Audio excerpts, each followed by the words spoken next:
Me comunico con el investigador, con el físico de la Unidad de Irradiación y Seguridad Radiológica de la Universidad Nacional Autónoma de México sobre precisamente cómo es que la radiación se genera, cómo daña a las personas y a la vida en forma muy específica para que podamos darnos cuenta a la hora de opinar, a la hora de reflexionar, de qué estamos hablando, de qué estamos hablando. Así que saludo al doctor Cruz Zaragoza. ¿Cómo está, doctor Cruz Zaragoza? Buenas tardes. Muy bien, buenas tardes. Muchas gracias. Doctor, para los que no sabemos nada de, hablo de mí, ¿verdad? Para los que no sabemos nada de esto, ¿qué sucede cuando ocurre una cosa como la que sucedió y está sucediendo en el Japón, con ese tipo de plantas nucleares y en casos anteriores? Como muchas veces, por supuesto, a diferencia de otros fenómenos, no vemos el auto que nos golpeó, o el tsunami que nos arrastró, o el temblor que nos tiró la casa. ¿Cómo funciona la radiación sobre nosotros? Sí, voy a intentar explicarlo lo más simple posible para dar la idea lo más clara, ¿no? Sí. Cuando la radiación nos ha acompañado desde que la Tierra prácticamente se formó, y de hecho los primeros homínidos, los primeros formas de vida humana como tal, cuando aparece, digamos, se generan la evolución, resulta que la radiación juega un papel importante porque cuando esta radiación incide sobre la molécula de un ser viviente, la molécula, digamos, lo que nos compone, nuestros tejidos, nuestros huesos, la sangre, etcétera, puede absorber esa energía y puede modificarse. Pero se puede modificar siempre y cuando esa energía, o lo que llamamos dosis, ¿verdad? Es grande comparado con lo que siempre nos ha acompañado. Sí. Entonces, en la Tierra encontramos minas de uranio, encontramos material radiactivo natural que emite radiación, y estos, por ejemplo, las minas de uranio que tienen uranio 238, normalmente el uranio natural, siempre son, digamos, átomos radiactivos. ¿Qué es un átomo radiactivo? Es digamos, la partícula más diminuta de la naturaleza, de nuestros cuerpos, etcétera, de la materia en general. Es una partícula tan pequeña que lo que tiene digamos, elemento, digamos, que es la partícula más pequeña de que componemos las moléculas, etcétera. Este elemento llamado uranio, por ejemplo, emite radiación. Pero emite radiación porque su componente en el núcleo, en el centro de esta esferita, si lo queremos mirar así, sufre una especie de movimiento interno nuclear en el núcleo, y entonces en el momento en que intenta deshacerse de la energía que le sobra, ¿verdad? Esa energía que le sobra la emite, y eso le llamamos radiación, para ponerlo muy clarito. Y entonces, dependiendo de qué tipo de elemento estamos hablando, si es el cobalto, si es el cesio, el uranio, el torio, etcétera, pues tienen diferente cantidad de energía que emitir. Y decimos entonces que emiten diferentes tipos de radiación, por ejemplo, radiación alfa, beta, gamma, etcétera, etcétera. En un reactor nuclear, esta máquina hay que recordar que la diseñó un físico italiano, Enrico Fermi, de hecho bajo las gradas del estadio de la Universidad de Chicago, en el 42, hace el primer reactor nuclear. Era un físico que sabía mucho de química, y entonces él lo que intenta tener es justamente barras de uranio, como una pila, una batería, a la que efectivamente busca la manera de que no se le salga de control por la reacción nuclear que presenta, ¿no? Porque el material reactivo ya, digamos, concentrado, enriquecido, se vuelve un problema contener la radiación y la fisión, esto es la partición de los núcleos, ¿no? Porque es mucha energía la que va a emitir. Entonces, en un reactor nuclear lo que se busca es justamente que no se salga de control esa cantidad de energía, ya sea por calentamiento o ya sea porque se suba más allá de lo permitido y entonces puede provocar, digamos, una liberación accidental al ambiente o bien rotura parcial de los sistemas que lo contienen. Fue el caso de Chernobyl, que era un reactor diferente al de Fukushima, el de Japón, porque el de Chernobyl se enfriaba mediante un sistema de grafito, esto es de carbono. El carbono al sobrecalentarse explota y esta explosión dañó la estructura y se llevó todo o gran parte del núcleo del reactor y diseminó mucho más allá del área de Ucrania, que en aquel entonces era la Unión Soviética. Sí. Afectó a países terceros, afectó a otros países lejanos, pero en el caso de Fukushima, aquí el problema es diferente en el sentido de que son reactores de diseños distintos. Aquel era un reactor de otro tipo, ya muy envejecido. Este es un reactor más o menos nuevo, que tampoco es tan nuevo porque es de la generación, de la segunda generación a tercera, de los años 70, 71. Sin embargo, esto hace que este reactor, aún a pesar del diseño un poco no tan avanzado como los actuales, nuevos, pero tiene sistemas redundantes de seguridad. Tiene una especie de piscina en la parte de abajo en donde el material, el combustible nuclear, que es uranio esencialmente, uno de ellos tiene una mezcla que se llama MOX, MOX. Esto esencialmente se puede, digamos, bajar hacia la alberca, pero el problema es que se sigue calentando y entonces el problema que hemos tenido o que han tenido los japoneses es la primera etapa, enfriar esos núcleos, enfriar el material reactivo para que no se fundieran y fuera a explotar. Sí. Y ahora están con la segunda etapa en donde esa agua que se metió para enfriar los núcleos, evitar la explosión, ahora esa agua hay que tratarla y hay que de alguna manera desecharla, ¿no? Lo más limpio posible. Pero sin embargo la siguiente etapa va a ser desmantelar los dos reactores, el 5 y 6, que no han sufrido mayor problema porque estos estaban apagados cuando fue el sismo y el tsunami, que afortunadamente eran dos apagados, entonces no había mayor problema. Sí. El reactor 4, el 1 y el 2 sí tienen ahora sus detalles porque tienen el agua contenida dentro, ahora hay que trasvasarla, limpiarla, y yo diría que un sistema eficiente es mediante un buque, un barco, cisterna, para intentar limpiar el agua vía resinas especiales que atrapen el material radiactivo, las partículas que flotan en el agua de esos reactores, de tal manera que el agua que se pueda vertir al mar sea el agua ya reciclada, limpia, ¿no? Sí. Esto es una idea que aparentemente están estudiando y creo que hay la ayuda de Rusia para este tipo de trabajo. Sin embargo, creo que la mentalidad japonesa ha ayudado mucho en ese sentido, que tiene una cultura de seguridad muy bien fincada en la mente, y yo esperaría que la tercera etapa, de acuerdo con los expertos en Japón, sería desmantelar cada uno de esos reactores para asegurarse que el material radiactivo quede bajo control definitivo. El único problema ahora es la contaminación que ha habido en el radio de 30 kilómetros a la redonda. Sí. Ya habíamos nosotros anunciado, muchos expertos lo habían dicho, que 40 kilómetros era necesario. Aparentemente creo que la idea sigue todavía de limpiar los 40 kilómetros a la redonda. La salud se puede ver afectada en cuanto si las personas vivieran en un radio de 30 kilómetros alrededor de la planta nuclear de Fukushima.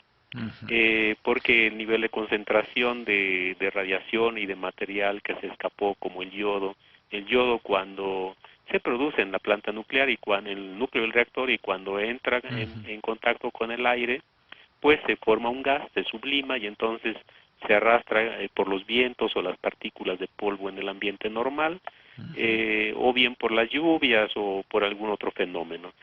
En el caso, también se ha vertido a la atmósfera cesio. A la atmósfera quiero decir alrededor de los 30 kilómetros de la planta nuclear, y este cesio 137, que es un material producido también de la reacción nuclear en el reactor, en problema, también ha contaminado principalmente suelo, y esto ha hecho que la evacuación haya sido muy rápida, afortunadamente. Se le hayan dado tabletas a las personas como medicamento preventivo para evitar que se le fijen el material reactivo en los huesos o en las glándulas y que tengan problemas después en salud. Se han tomado precauciones. Sin embargo, estamos hablando, es cierto que la agencia japonesa nuclear propuso, bueno, llevó a nivel 7 lo que se tenía de nivel 4 y 5. Sí. El nivel 7 es la escala máxima en la escala de incidentes nucleares internacionales, y el Organismo Internacional de Energía Atómica aceptó que ese nivel 7 era necesario, en cuanto, pero por el solo hecho de que se había emitido el 10% de lo que emitió Chernobyl. Entonces, este 10% de material radiactivo liberado al ambiente, digamos, no es tampoco cualquier cosa, Sí. pero, digamos, en un radio de 30 kilómetros a la redonda, si alguien viviera, habitara ahí, sí tendría problemas, Sí. quizá no mañana, pero sí dentro de un par de años, 3 años, Sí. que son efectos tardíos, que le llamamos, cuando la radiación de bajo nivel está presente en la persona, porque pudo haber sido que tomó un alimento que estaba contaminado, o la leche que estaba contaminada porque la vaca había comido el pasto, por ejemplo, contaminado. Sí.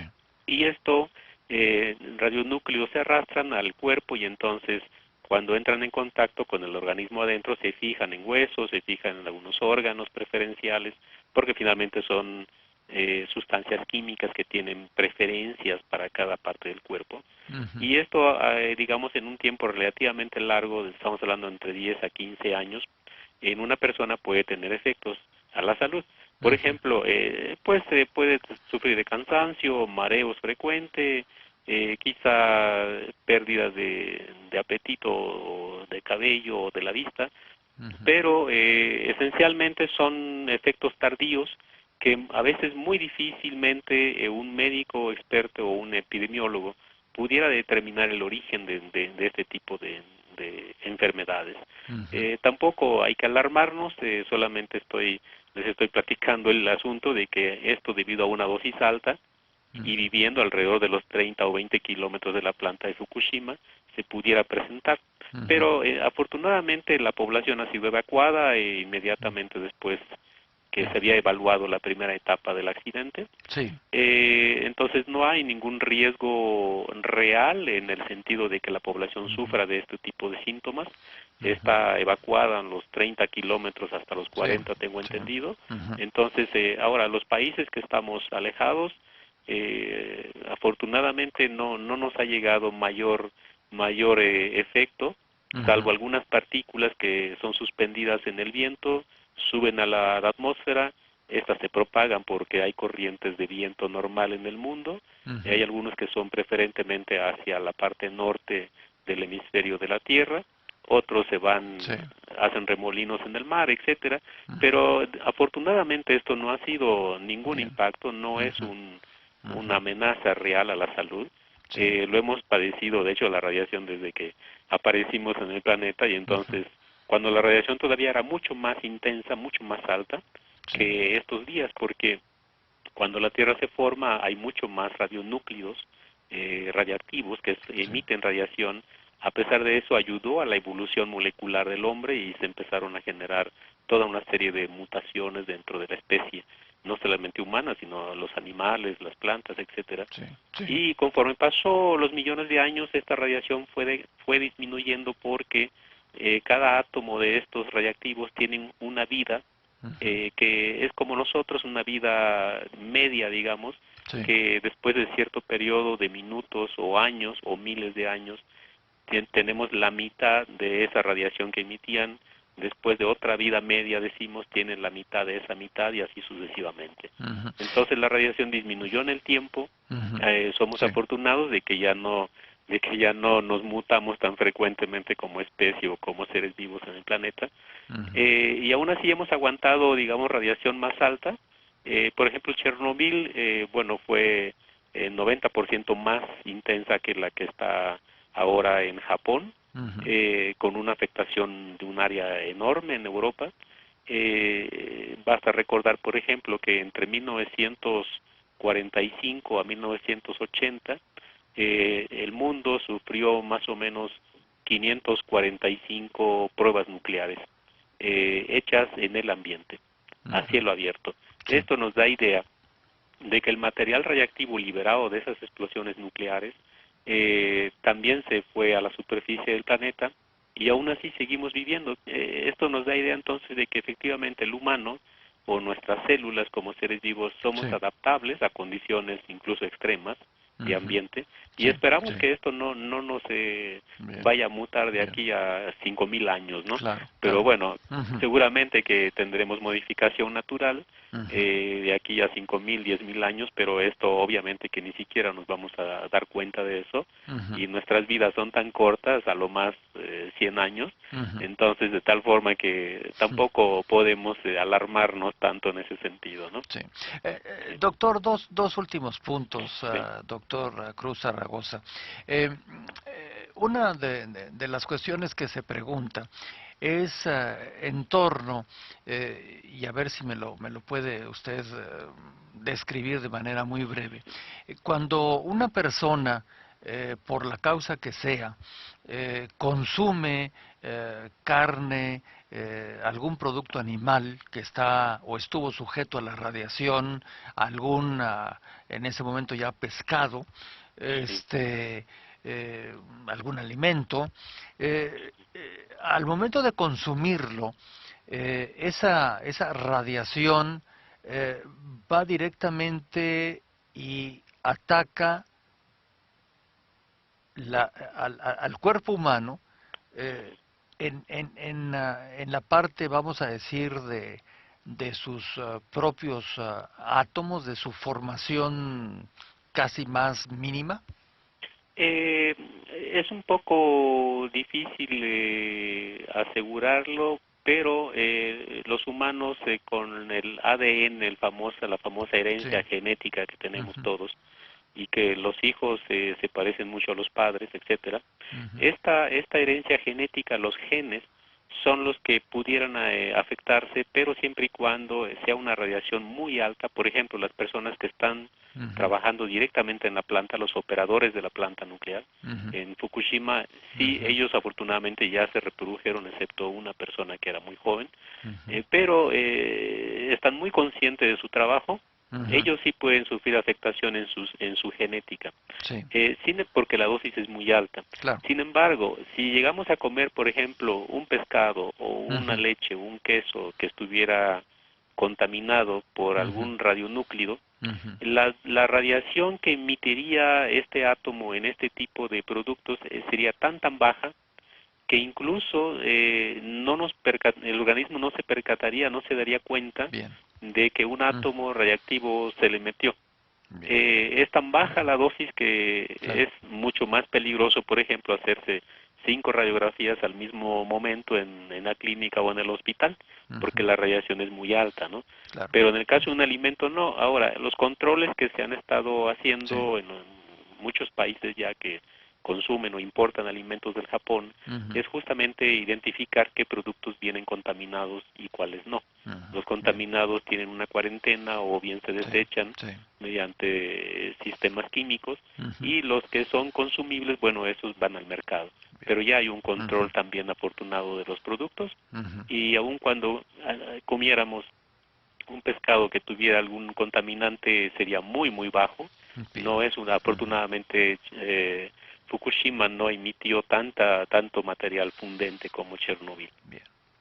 Bueno, pues nos dio usted toda una cátedra de cómo funciona este complejo proceso que nos deja a los que no somos conocedores de la materia, nos deja Sí, más en claro lo que en la noticia tradicional, por supuesto que lo que ha pasado no es un asunto simple, es claro. delicado, pero Ujú. también muchas veces se dan excesos en la parte noticiosa Sí, así es. y bueno, pues por eso le aprecio, doctor Cruz Zaragoza, que nos haya usted ubicado pues en todo este largo proceso dentro del tiempo que tenemos para que podamos tener como siempre digo, el balance más Claro. correcto de lo que es una noticia como aquella que surge en el Japón. Pues me dio mucho Claro. gusto saludarlo y le agradezco su intervención aquí en Vivo en Vivo. Muchas gracias, un placer y un abrazo. Gracias, adiós. Hasta luego.